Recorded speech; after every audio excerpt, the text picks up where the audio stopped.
예레미야 32장 26절에서 35절. 그때에 여호와의 말씀이 예레미야에게 임하여 이르시되, 오늘 이 그때라고 하는 것은 유다 왕국이 멸망하기 1년 전에를 얘기하고 있습니다. 1년 전이지만 사실은 멸망하는 게 뻔하고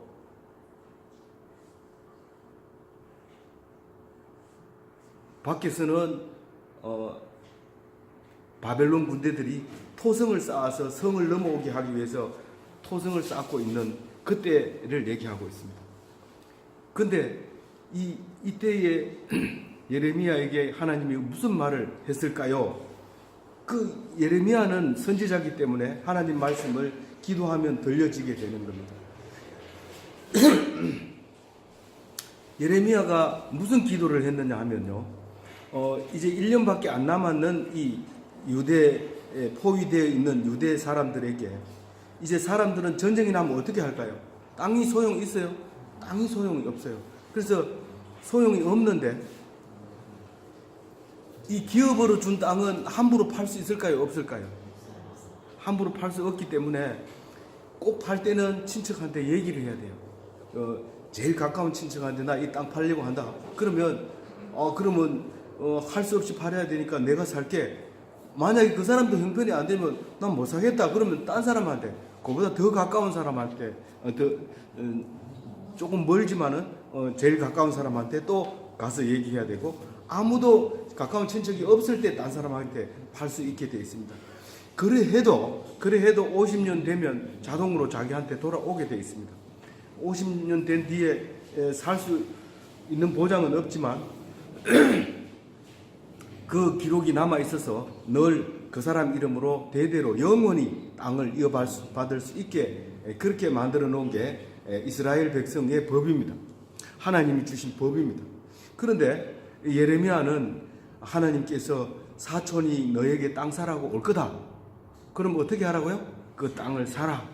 그리고 매매 계약서를 확실하게 쓰고 정인도 세우고, 그래서 도장을 찍고 봉인을 해서, 그래서 어디다 넣으라고요? 항아리에 넣어서 자기 제자에게, 이 성경은 종이라고도 하는데 바룩에게 그것을 줘라.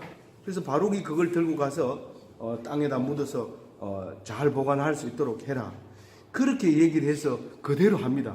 사촌이 땅 사라고, 예레미야는 감옥에 있는데 땅 사라고 와가지고 얘기를 합니다. 전쟁이 누가 땅을 사겠어요? 지금 전쟁이 아니라 망하는데, 지금 조금만 있으면 망하는데, 눈에 보이듯이 뻔한데.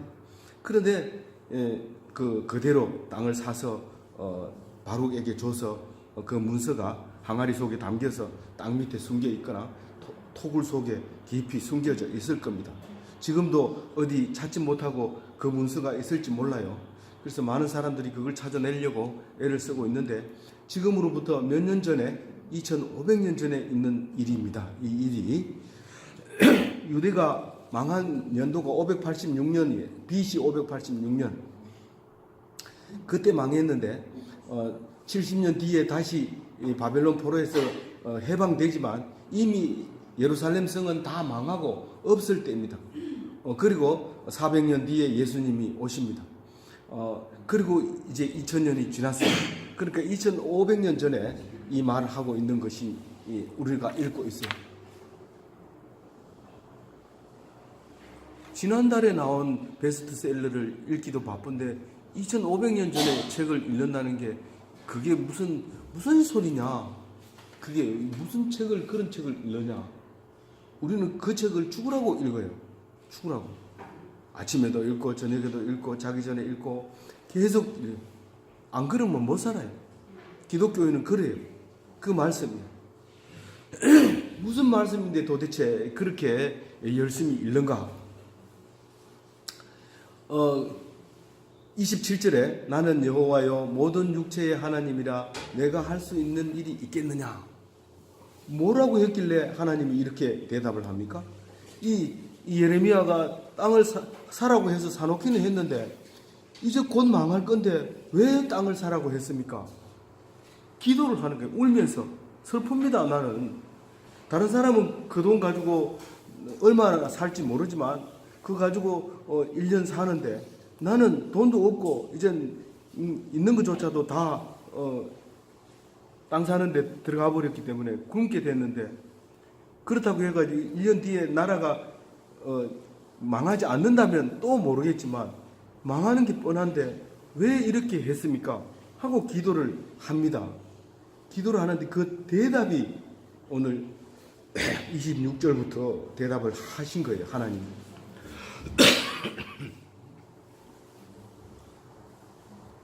어떻게 얘기합니까? 28절. 그러므로 여호와께서 이와 같이 말씀하시니라. 왜 도대체 여호와의 말이 계속 매 절마다 여호와의 말씀, 여호와의 말씀, 여호와의 능력 이렇게 얘기합니까? 우리가 기도하면은 시험에 붙게 해주세요. 하나님, 이번엔 떨어지면 안 됩니다. 내가 3번째 치고 있습니다. 이렇게 기도하고 시험 치러 들어갑니다. 그래 하면 들어줄까요? 안 들어줄까요? 오히려 더 안 들어줘요. 왜냐하면 그렇게 기도하면 3번째 떨어지면 안 되는데 하면서 벌벌벌 떨면서 문제를 안 보고 떨어지는 것만 생각하다가만 떨어져 버려요. 거짓말 같아요? 진짜 그래요. 우리가 지금은 여러분들이 그런 일을 못 겪지만 옛날에는 외나무 다리를 건널 때가 굉장히 많습니다. 작은 개울을 건널 때도 외나무 다리를 건너기도 하지만 상당히 깊이가 있는 다리를 외나무 다리로 건널 때가 있어요. 그 다리를 건널 때 아버지는 늘 말씀하십니다. 밑을 보지 마라. 밑을 보지 마라. 저 앞에 저기 몇 발짝만 가면 건널 수 있는 저 앞을 봐라. 그렇게 얘기합니다. 그런데 관심사는 그 밑에 있습니다. 얼마나 먼지, 떨어지면 죽을지, 안 떨어지려고 그 밑을 봅니다. 그래서 결국 건너가지 못하고 다리에 힘이 빠지고 부들부들 떨다가 떨어져 죽습니다. 그 외나무 다리 갖다 놓고 평지에 갖다 놓고 이 다리를 건너라. 잘 건넙니다. 뭐 늠름하게 건너지만 그렇게 됩니다. 우리는 하나님한테 그런 기도를 드리면 안 됩니다. 그런 기도, 어떤 기도요? 우리 아버지 병 낫게 해주세요. 우리 아이 병 낫게 해주세요. 이렇게 기도하는 기도 안 들어줍니다. 안 들어줘요. 그런 기도 하려면 절에 가서 하세요. 절에 가서 하면 돈 얼마 내면 기도하기 힘든데 내가 해줄게. 그리고 스님이 그거 받아가지고 덩 해주고 목탁 두드리면서 그 기도 다 해줘요. 그게 훨씬 나아요. 교회 가서는 그런 기도하면 안 돼요. 교회 가서는 어떤 기도를 해야 돼요? 하나님은 능력이 있으십니다. 이 세상을 창조하신 하나님입니다. 무엇이든지 다 하시는 하나님입니다. 그런데 지금 나에게 한 말은 의미가 있을까요? 없을까요? 나에게 땅 사라고 하는 게 의미가 있을까요? 없을까요? 의미가 있어요. 누구에게나 그런 소리는 안 해요. 특별한 은총을 입은 사람에게만 그 얘기를 하는 거지, 누구에게나 땅 사라 이렇게 하면 그 말을 들을까요? 안 들을까요? 안 들어요. 그런데 예레미야 같은 사람에게만 그 얘기를 하는 거예요.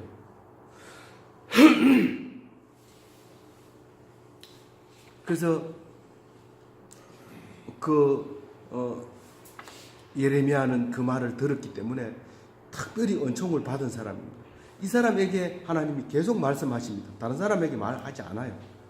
어떻게 말하는지 뒤에 다 나와요. 첫 번째로 28절에 내가 이 성을 갈대아인의 손과 바벨론 느부갓네살 왕의 손에 넘길 것이다. 그렇게 얘기해요.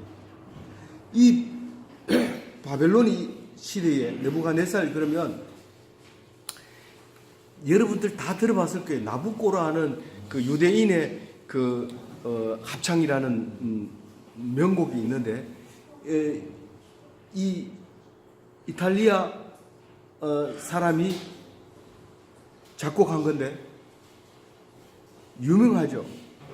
근데 그 바벨론 포로에 갔을 때 느부갓네살이 이 바벨론 포로로 잡혀온 유대인들을 낮에는 일시키고 밤에는 노래하라 그러고, 이런 내용의 가사가 거기에 들어있어요.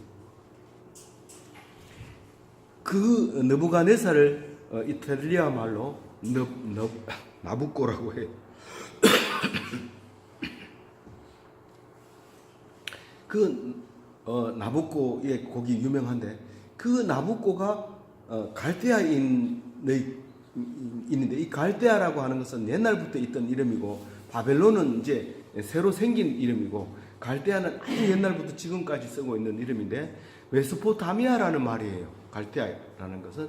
그리고 티그리스 강과 유브라테스 강이 마주친다고 해서 두 강이 마주치는 곳 이런 말로 메소포타미아라고 얘기를 해요. 그게 이제 우리가 인류가 거기서 탄생했다라고 얘기를 하죠. 근데 학자들은 남아있는 남아있는 유적이나 이런 것들을 보면 화석이나 이런 걸 보면 아프리카가 인류의 발생지다라고 얘기하지만 문명의 발생지는 메소포타미아 갈대아였던 것이죠. 왜냐하면 성경에 그렇게 기록하고 있기 때문에 우리는 그것을 굳게 믿고 있고 그보다 더 확실한 증거는 아직까지 찾아보지 못하기 때문에 그렇게 알고 있는 겁니다. 그래서 너희들 이제 느부갓네살 왕의 손에 넘길 것이다 그렇게 얘기합니다. 느부갓네살 유명한 사람이에요. 우리는 모든 사람이 법을 배울 때마다 함무라비 법전을 제일 먼저 이야기합니다. 그 메소포타미아에서 하무라비라고 하는 왕이 법을 쐐기 문자로 기록하게 되어 있는데 그 유명한 그 법 중에서 눈에는 눈, 이에는 이 하는 그 법입니다. 그 느부갓네살은 하무라비 다음으로 유명한 왕이었던 거죠. 언제 왕이라고 그랬어요? BC 500년쯤 왕이었어요.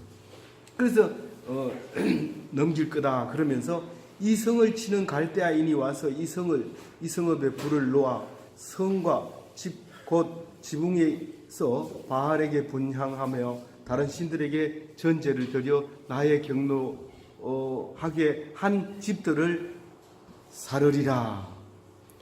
무슨 말인지 대충은 알겠죠? 이 성읍은 불타고 성읍의 지붕 위에서 하나님을 섬기는 게 아니라 우상을 섬기고 거기다가 분향하는 제사를 지내는 것. 기독교도 분향합니까? 예수님 오시기 전엔 분향했어요. 그런데 예수님이 오셔서 분향할 필요가 없어서 안 하는 거예요. 기독교는 모든 종교 위에 가장 뛰어난 종교고 그 위에 있는 거라고 해가지고 다른 종교를 싹 무시하고 있는데 싹 무시하면 안 돼요. 그 바탕에서 예수님이 오셨기 때문에 종교를 무시하면 예수님은 없는 거예요. 그래서 모든 종교를 인정하되 그거를 위해서 예수님이 왔다는 사실을 알게 되면 참 그런 짓을 안 하죠. 안 가도 되는 길을 갈 필요가 있겠느냐 이 말입니다. 무슨 말인지 알겠죠? 예, 다른 신들에게 전제를 드릴 것이다. 이 전제는 관제라고도 하는데 그 포도주나 이렇게 알코올 성분이 있는 거를 마지막에 이제 보통 이제 그 번제를 드릴 때 짐승을 태워서 드릴 때 제일 마지막에 이 제를 드리는 거를 전제라고 하는데 그걸 드린다 이 말은 제사를 지낸다 이런 뜻입니다. 그리고 나를 분노하게 한 집을 태우리라. 분노하게 한 집이 어떤 집이었을까요? 분노하게 한 집은 이스라엘을 얘기하고 있는 거예요. 다른 사람 암몬 사람들 얘기 안 합니다. 왜냐하면 예수 믿는 사람 하나님 믿는 백성에게만 이게 말씀이 해당되는 거지 딴 사람하고는 해당이 안 돼요. 이걸 가지고 가서 그 사람들한테 막 따지면 이거 해도 괜찮는구나 이렇게 생각하는 거예요. 기독교인이 교회 교리를 가지고 안 믿는 사람한테 가서 막 물어보면 그거 안 해도 돼. 그러면 교회 안 나가죠. 이 교회에서 싸움 박질 일어나면 법정에 가면 안 돼요. 이 세상을 교회에서 판단해야 되는데 교회의 문제를 갖다가 법으로 가면 그건 이미 교회가 아니고 세상 사람으로 이렇게 추락해 버린 거예요. 항상 교회에서 재판관이라든가 세상 법을 다스리고 그렇게 평가를 해야 되지. 세상 판사가 목사를 네 죄를 졌다 이러고 가지고 남의 돈을 유용했다 막 이렇게 재판하면 안 돼요. 그거는 교회 안에서 문제를 해결해야 돼요. 그런데 30절에 뭐라고 합니다. 같이 읽어봅니다. 준비됐죠? 시작. 이는 이스라엘 자손과 유다 자손이 여호와 하나님을 선언하였으므로 이스라엘 자손은 그의 소중한 것을 가지고 나를 용납하게 되느니라. 여호와의 말씀입니다. 이스라엘 자손과 유다 자손과 예루살렘 자손들이 전부 다 출애굽 백성인데 출애굽 백성은 처음부터 말을 안 들고 악을 행했다는 거예요. 지금까지요. 처음이 언제냐면 약 1000년 전에, 그러니까 1440년에 출애굽했는 걸로 계산이 돼요.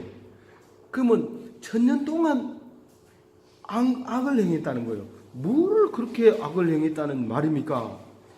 하나님 말씀 안 들으면 전부 악한 거예요. 하나님 말씀 안 들으면 전부 악한 거라고 얘기하고 있어요. 1000년 전부터 악을 행했다고 얘기를 해요. 그래서 하나님이 끝까지 참았어요. 얼마나 오래 참았다고요? 1000년을 참았어요. 이제는 벌 줄 때가 됐다는 거예요. 31절 읽어봅니다. 같이 읽어봅니다. 시작. 이 손이 목을 가지고 오늘까지 나의 노용과 공을 일으키므로 내가 내 앞에서 그것을 이루리니. 오늘이 BC 586년이에요. 지금 예수님 오기 전에 586년 오늘까지도 이렇게 노여움을 너희들이 일으켰다. 지금 내년에 아니라 망하는 건 이제 시간 문제인데 그럼에도 불구하고 나를 안 믿는다, 섬기지 않는다. 그렇게 지금 얘기하고 있는 거예요.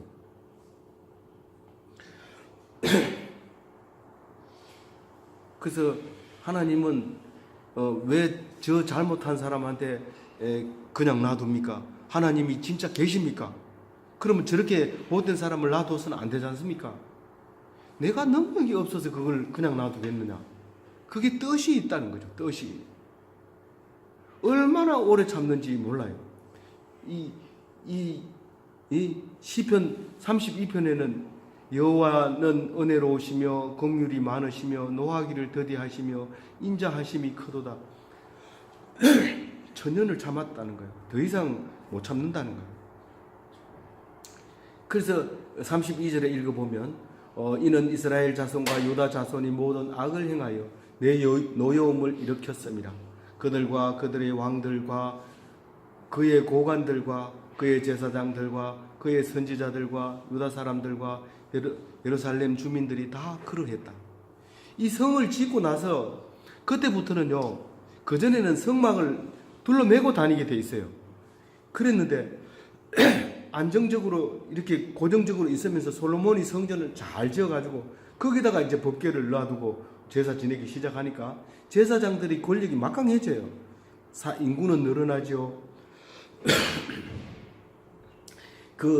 성전은 고정돼 있죠. 그러니까 제사장들이 그 권력이 막강해질 뿐만 아니라 그 선지자들, 고관들, 이 사람들이 제사 지내는 온 것 때문에 엄청 부자가 된 거예요.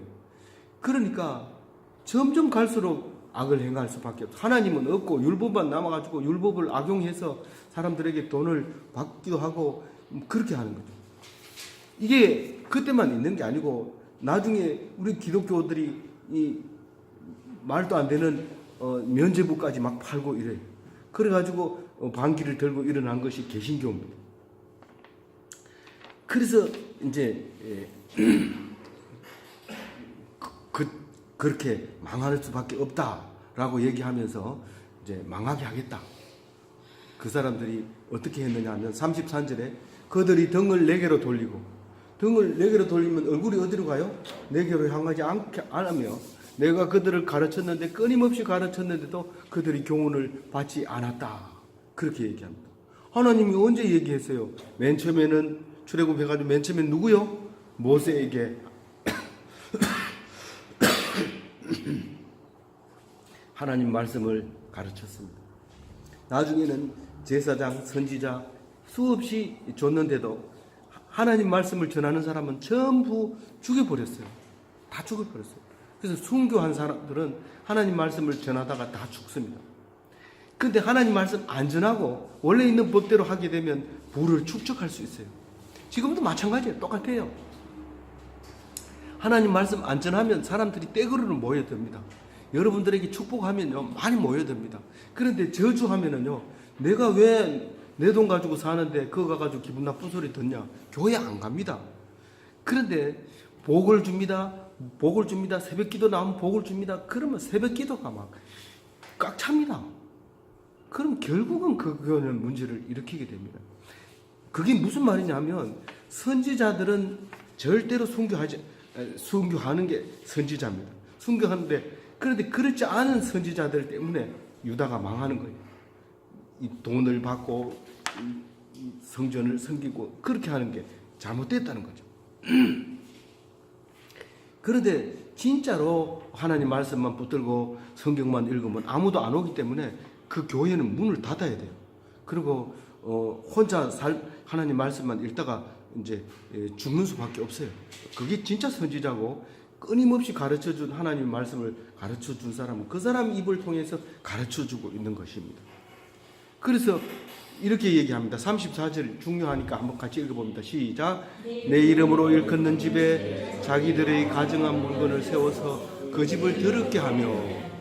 이게 지금 그 예루살렘 성전에 성에 사는 사람도 하나님을 믿는 사람이 우상을 갖다 놓고 절했다는 거예요. 몰렉을 갖다 놓고 인신제사를 드리고 그랬다는 거예요. 뒤에 35절 얘기 그 얘기입니다. 무슨 말이냐면 하나님 성전에다가 우상을 갖다 놨다는 게 이게 말이 되냐 이 말이죠. 예수 믿는 사람은 우상을 안 섬깁니다. 그래서 지금은 천주교는 그 마리아 상을 갖다 놓고 그리고 성인들의 사진을 걸어놓고 그 앞에서 기도하고 성모 마리아 상 앞에서 기도하고 이렇게 우상을 또 십자가에 예수님 상을 걸어놓고 그 앞에서 기도하고 이렇게 우상을 섬깁니다. 그런데 우상을 섬긴지도 모르고 이 성경을 제대로 안 읽고 그거는 괜찮다 이렇게 얘기하고 있어요. 근데 우상을 섬기면서 또 천주교 다니면 제사까지 드려요. 조상 제사까지 드려요. 근데 지금은요 기독교인들이 제사를 안 지내니까 교회 안 나가는 사람도 제사 안 지내요. 이제는 그 참 놀라운 일이죠. 그 기독교인들이 기도하는 그 기도가 엄청난 겁니다. 그래서 그런 건 안 한다 합시다. 우상과 제사 이런 거 안 지낸다 합시다. 그런데도 여전히 술 먹고 담배 피우고 술 먹고 담배 피운 거하고 가정한 물건을 세워서 집을 더럽게 하는 거하고 어떻게 같습니까? 이 내가 성전이에요. 내가 성전. 뭐 교회 건물이 성전이 아니고 내가 성전이라. 자, 고린도전서 3장 16절 찾은 사람은 같이 한번 읽어봅니다. 준비됐죠? 네. 시작. 너희는 너희가 하나님의 성전인 것과 하나님의 성령이 너희 안에 계시는 것을 알지 못하느냐. 예수님이 와서 가르쳐 줬기 때문에 바울은 고린도 교회에다가 편지를 하면서 왜 그걸 모르느냐. 교회 건물이 성전이 아니다. 네가 성전이다. 그러면서 야단을 치고 있는 내용입니다. 성전에다가 막 담배를 피워가지고 꿀뚝을 만들고 술을 먹어가지고 비틀거리고 이러면 안 된다 그 말이에요. 교회 다니는 사람은 안 된다고요. 술 먹으면 안 되고 담배 피우면 안 돼요. 술 먹지 말고 술 취하지 말고 뭐 하라고요? 성령이 취해야 돼. 성령 취하면은 이 막 남들하고 다루는 헛소리를 막 합니다. 뭐 세상이 곧 망한다. 재수 없게 그런 소리 하지 마라. 술 취한 사람은 그런 소리 못 해요. 그렇지만 내일 또 잘 살 거라고 생각해요. 근데 성령이 취한 사람은 항상 긴장해 있고 하나님께 기도하면서 살아가는 거예요. 담배 피우지 마세요. 그거 도움이 하나도 안 돼요. 성전에다가 연기 피우지 마세요. 예? 왜 대답 안 해요? 네. 예. 35절 읽고 마칩니다. 시작. 흰놈의 아들의 골짜기에